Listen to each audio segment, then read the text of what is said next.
gevoel dat ik moet bewijzen elke wedstrijd. Ik heb nog niet het gevoel voor mezelf dat ik al daar ben, zeg maar. Nee. Op je 10e, 11e ging je naar een KNVB voetbaldag. Ja, klopt, ya. Nah, oke, teman-teman, kali ini saya akan kembali lagi yang membahas mengenai kabar terbaru dari Timnas Indonesia, dan di sini pun saya akan fokus yang mengenai updatean Timnas Senior. Oke, kalau kita membahas mengenai pemain keturunan memang tidak pernah ada habisnya ya. Bahkan kabar terbaru ini juga sangat mengejutkan. Mungkin ada beberapa dari subscriber yang sudah tahu ya mengenai perkembangan sosok Mads Hilgers. Nah, mengapa di sini saya ingin fokus terlebih dahulu ke Mads Hilgers ya? Karena memang saat ini dirinya ya memang sedang menjadi primadona ya, bisa dikatakan bahwa back potensial berusia 22 tahun ini memang saat ini memang masuk dalam kriteria Sintayong untuk jangka panjang. Kalau dari segi persaingan memang ya kita sudah memiliki sosok Jay Ijaz ya, kemudian juga ada Nathan Choaon, kemudian juga Rizky Ridho, kemudian ada Sandy Walsh dan lain sebagainya.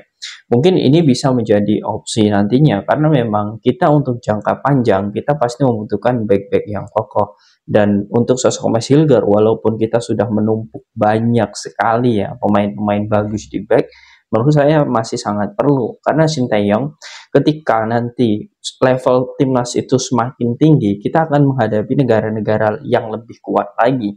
Ya, bisa saja bertemu Jepang, kemudian Iran, kemudian juga Australia, ataupun juga negara-negara kuat seperti Arab Saudi. Nah, ini bisa dikatakan bahwa level kita semakin lama ini semakin naik.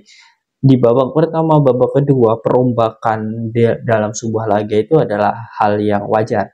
Dan perombakan pemain kalau itu salah ya, dalam arti ini pelatih blunder dan sebagainya, itu juga akan mempengaruhi skema permainan. Artinya sosok Mads Hilgers ini sangat dibutuhkan ya, apalagi kalau ingin menaikkan level timnas. Ini poin pertama yang ingin saya sampaikan terlebih dahulu ya, agar nantinya kita tidak ada perdebatan sebenarnya perlu atau tidaknya kita menambah di posisi back.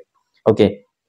Yang saya ingin bahas di sini dan juga saya kulik bahwa sebenarnya Mads Hilgers ini lagi-lagi ya, kemarin ya 2 minggu sebelumnya dia sudah seolah memberikan kode bahwa dia ingin sekali untuk menjadi bagian timnas Indonesia dengan memposting ya makanan kesukaannya, dan dia pun juga memberikan statement bahwa kalau memang diizinkan ya dalam hal ini membela timnas Indonesia, dia akan sangat senang sekali karena memang untuk saat ini dia mungkin ya karena kemarin di Piala Eropa U21 ya di tahun kemarin itu dia tidak masuk ya dalam skuad timnas Belanda, sehingga mungkin itu ada rasa kekecewaan yang muncul hingga saat ini. Terbukti ya di akun Instagramnya dia sama sekali tidak mengikuti official resmi timnas Belanda dan juga official resmi Federasi Belanda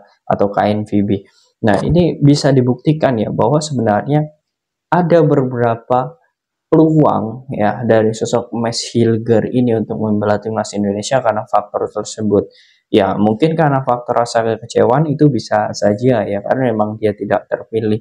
Dan saat ini dirinya juga, kalau teman-teman lihat silahkan buka saja di Instagram. Kemudian ikuti ya Mads Hilgers dan juga lihat ya siapa yang Mads ikuti, dan di situ ada akun Erick Thohir, kemudian PSSI, semuanya diikuti ya. Ini menurut saya menjadi sinyal positif. Dan di postingan terakhir ya ketika dirinya sedang menunjukkan ya bahwa dirinya memiliki beberapa aktivitas ya, kemudian dibantu dengan beberapa produk ya yang memang ia promosikan. Di situ ada sematan ya ataupun hashtag kita Garuda. Nah, ini memang sedikit berbeda ya dari postingan-postingan sebelumnya. Ini bisa menunjukkan ya bahwa ini akan menjadi hal yang sangat positif bagi timnas Indonesia karena si pemain sepertinya sudah memberikan kode atau memberikan sinyal bahwa dirinya ingin menjadi bagian timnas Indonesia. Tetapi kita juga harus jeli teman-teman. Saya tidak ingin memberikan 80 hingga 90% harapan terlebih dahulu ya apakah Mads Hilgers bisa bergabung bersama timnas atau tidak. Karena kalau saya melihat itu dia sepertinya sedang di endorse ya, atau di postingan itu sedang di endorse di salah satu brand, dan kita ketahui mungkin bisa saja yang menjadi target ya itu adalah orang-orang luar negeri, terkhusus Indonesia. Karena di situ kita melihat hashtagnya ada kita Garuda, ya bisa saja itu untuk menjangkau lebih luas orang-orang Indonesia untuk membeli produk tersebut. Nah, jadi di sini saya bisa menyimpulkan ada dua ya. Pertama, itu memang kode dirinya ingin membela timnas Indonesia dengan jargon kita Garuda. Dan yang kedua, itu adalah sebagian dari promosi. Promosi dari bagian endorse agar lebih luas dijangkau ya di pasar atau di market, terkhusus orang-orang Indonesia yang memang mencintai timnas. Nah, ini memang ada dua sisi ya, ini menurut saya. Tetapi yang jelas ya, apa yang menjadi kisi-kisi, kemudian statement, apa yang menjadi peluang, menurut saya Mas Hilger ini sangat bagus sekali ya peluangnya untuk timnas Indonesia. Banyak yang bilang, Bang, ini kan kemarin sudah tidak dipanggil timnas Belanda, wajar dia kecewa dan sebagainya. Ya menurut saya, kekecewaan dirinya tidak dipanggil oleh timnas Belanda itu menurut saya hal yang sangat bagus untuk timnas Indonesia. Bukan berarti dia tidak nasionalisme, menyampingkan Indonesia, kemudian dia masih memiliki keinginan kuat untuk membela timnas Belanda. Nasionalisme menurut saya bukan dilihat ya dari apa yang menjadi keputusan akhir. Ya, menurut saya bukan itu. Tetapi bagaimana keseharian dirinya, kemudian bagaimana dia bersikap, kemudian reaksi dia tentang Indonesia. Nah, itu seperti apa? Itu menurut saya bagian dari nasionalisme. Dan menurut saya Mas Hilger sudah membuktikan hal itu. Jadi, ya ini tidak ada yang diragukan lagi untuk sosok Mas Hilger.